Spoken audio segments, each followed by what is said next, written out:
Hello everyone, welcome to the Smashy Business Show, your daily dose of the biggest stories in the business from the MENA region. Today is March 14 or March 15?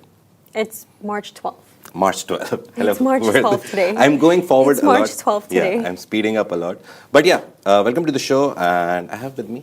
I'm Ward Ahmed, and today we have great topics for you. So firstly, ADQ, the third largest sovereign wealth fund in Abu Dhabi, has just bought out more than 50% stake in Aramex. And secondly, and this one's really interesting, so there's actually a rise of Egyptians who are participating in the real estate property market of Dubai.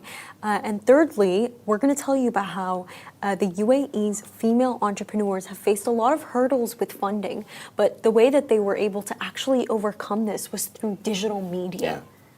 And stay with us till the end because we'll be diving into how Alshaya Group from the UAE, from the Middle East, and they're based in Kuwait, used RBV theory. We'll tell you all about it. And they used it to dominate the retail sector. So that's what we're going to do today. First of all, the very first story, ADQ has become a majority owner of Aramex. Aramex is a very old company. It's been listed on Dubai financial market for a long time.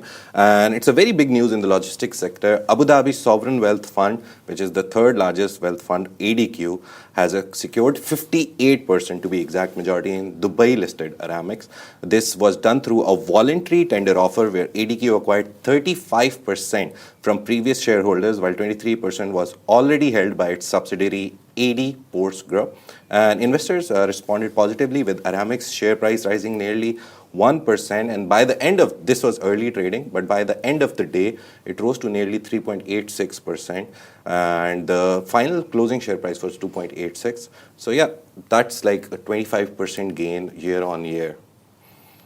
Okay, and now this acquisition is actually a part of ADQ's broader strategy to dominate transport and logistics in the region. Now, the fund already owns AD Ports Group, Abu Dhabi Airports, Etihad Airways, and Etihad Rail, making Aramex a natural fit. Now, Mansour Al-Mulla, ADQ's deputy group CEO, has highlighted how Aramex will strengthen their logistics network, improving connectivity and operational efficiency. Yeah, and this move also follows ADQ's earlier try for acquisition. It was very interesting that back in January, its subsidiary Q Logistics Holding, they made an offer to buy Aramex 100% of it, even at the highest price, it's 2.86, but they offered to buy 100% of Aramex for 3 dirhams per share.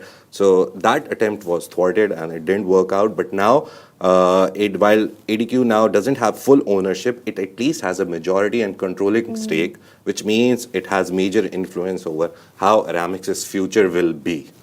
And there's still time for other shareholders to sell. Now, under UAE Securities and Commodities Authority regulations, ADQ is accepting additional shares until March 24th, with the final tally of tendered shares announced on March 28th.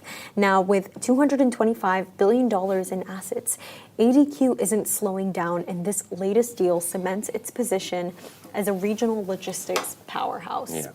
Moving on, second story of the day, as Word said in our Instagram story, you should follow us on social media and see whatever we do on social media. We do a lot of good stuff, and we have a newsletter which comes out as well.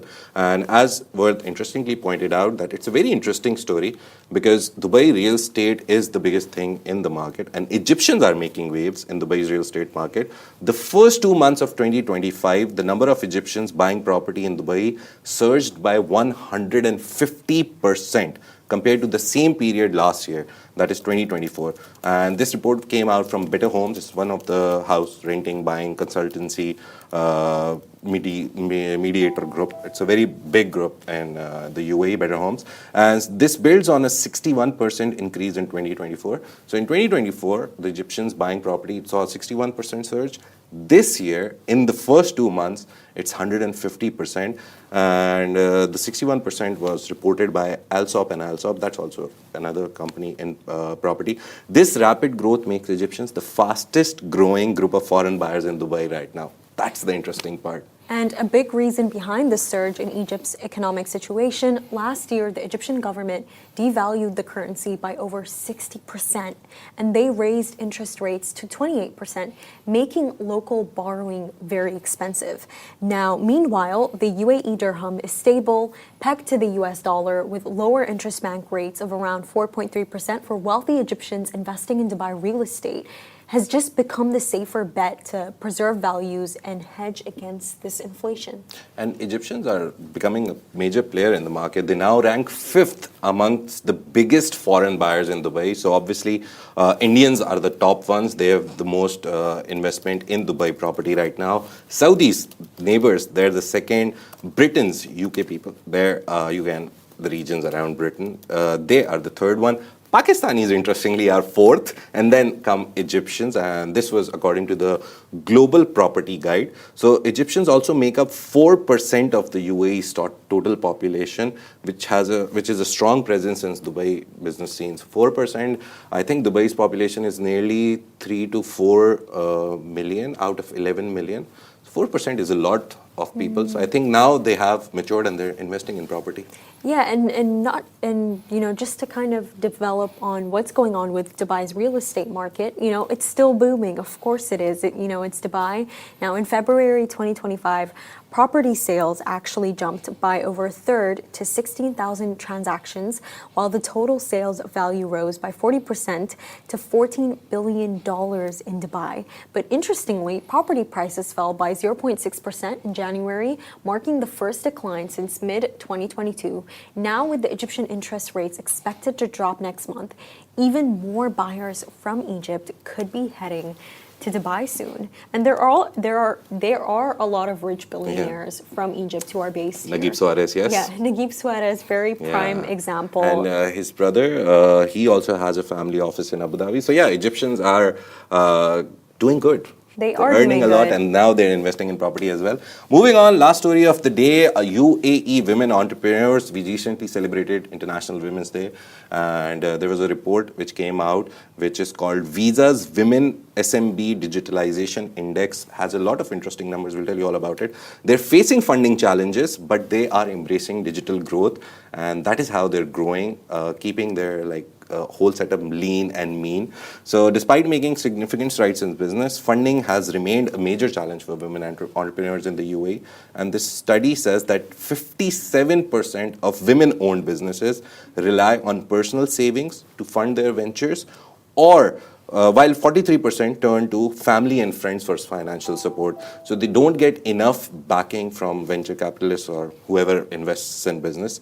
So the lack of easy access to formal investment or bank loans is a key barrier to scaling their businesses where they want to take them eventually. But what's really interesting about all of this is, and the way they were able to overcome this challenge, is that they're actually leading in digital adoption. Now, the report highlighted that 55% of respondents feel more confident in accepting digital payments, both in-store and online, compared to last year. The shift is crucial as more businesses move towards cashless transactions and digital commerce. Social media is also such a game changer. 67% use business social media accounts, while 43% sell directly through their business websites. And security is one of the bigger issues, to be honest, right now. The survey also found that 59% of women businesses owners prioritize employee awareness and training. And while 51% invest in advanced security measures, obviously they're going digital, so they have to put advanced security measures in place. And AI is also playing a growing role. You can't talk about anything right now in the world without talking about AI. And more than 70% of women entrepreneurs are using AI tools in everything, like HR, sales, marketing, data analysis, and they're using that to improve efficiency. And looking ahead, women-led businesses in the UAE are focused on growth and innovation. Over half, 51%, plan to expand into new markets, while 46% aim to diversify their product range. Now, many are also eager to improve their financial skills with interests in payment security, e-commerce setup, and fundraising. Now, with major initiatives like Visa and Meta's marketplace for supporting them, the future looks very promising for women entrepreneurs in the UAE. But much more than that, I feel that, Emirati female entrepreneurs in the UAE have honestly defied all the odds, and they've done it because of social media. Yeah. They've done it because of social media influencer marketing. And I've seen this in a lot of businesses here. I mean, take a look at Salt, which was founded by Amal Al-Marri. Yeah. I remember there was this campaign that they did for hiring people where they called it Salt Got Talent. And, you know, it was one day, I believe it was it Wednesday, Thursday? I don't remember. All I know is that so many people gathered. There was like 5 hosts, and, you know, they told people to just come and talk about themselves. It was almost like a performance. Yeah. And by the way, if you know Salt, they're constantly renewing. They're constantly Nice. renewing their marketing strategy. Just very recently, they launched a collaboration with Rumaila Farm.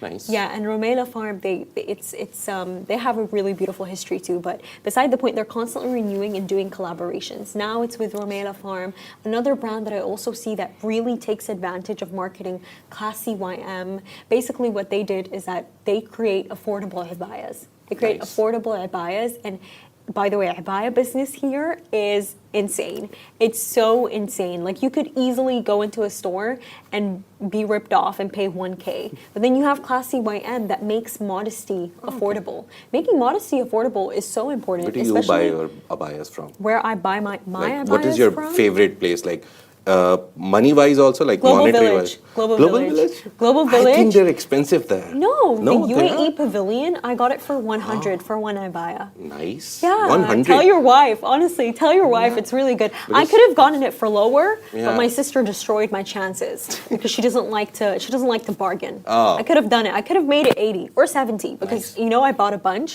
But yeah, so you have Also- Classy YM. Who do you I have also heard have? of these big markets, like abaya markets near Sharjah, Dubai border. There's J3 or- Mall. Yeah, There's J3 yeah, Mall. right. J3 Mall is, you just have to bargain. You need to know how to bargain. J3 Mall is also, but you know what I heard that's really hilarious? Apparently the dudes in Global Village, and that's why their abayas are really nice this season, went to J3 Mall and just copied all the designs there. Nice. Because that's a good idea. Honestly, it is a good idea. Yeah. But what other businesses can I possibly think of?